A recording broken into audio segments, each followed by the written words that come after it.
আসসালামু আলাইকুম রহমতুল্লাহি ওবরাকাতু। এই মুহূর্তে স্ক্রিনে যে ব্যাটারি দেখতে পাচ্ছেন এটা রিভিউ দিচ্ছিলাম গতকাল থেকে।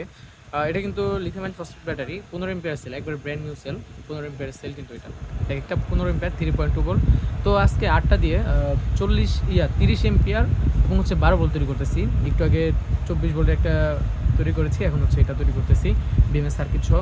আপনারা যারা লিথিয়াম আয়ন ফসফেট ব্যাটারি, এই ব্যাটারিটা একবার ব্র্যান্ড নিউ সেল সাইকেলের জন্য, তারপর হচ্ছে ডিসি ফ্যান লাইটের জন্য, বা হচ্ছে আপনারা যে কাজের জন্য নিতে চান এই 12 ভোল্টের ব্যাটারিগুলো, 3.2 ভোল্টের ব্যাটারিগুলো দিয়ে 12 ভোল্ট বানাতে চান, 24 ভোল্ট, 36 ভোল্ট, 48 ভোল্ট, আপনাদের প্রয়োজন অনুসারে যে ভোল্টেজের আপনাদের প্রয়োজন, অবশ্যই কিন্তু আপনারা এই নিউ সেল ব্যাটারিগুলো নিতে পারেন। এই ব্যাটারিগুলো সাধারণত নতুন ব্যাটারি পাওয়া যায় না, তো অনেকগুলো ব্যাটারি এসেছে আমাদের কাছে, নিয়ে এসেছি আমরা। তো আপনারা যারা এই ব্যাটারিগুলো নিতে চান, এগুলো প্রাইস সম্পর্কে জানতে, আরও বিস্তারিত জানতে স্ক্রিন দেওয়ার নাম্বারে হোয়াটসঅ্যাপে ইমোতে সরাসরি যোগাযোগ করতে পারেন। আমাকে ফোন দিয়ে হোয়াটসঅ্যাপ ইমোতে ফোন দিতে পারেন, অথবা সরাসরি মেসেঞ্জারে নক করতে পারেন। তো সকলে ভালো থাকুন, সুস্থ থাকুন। আসসালামু আলাইকুম।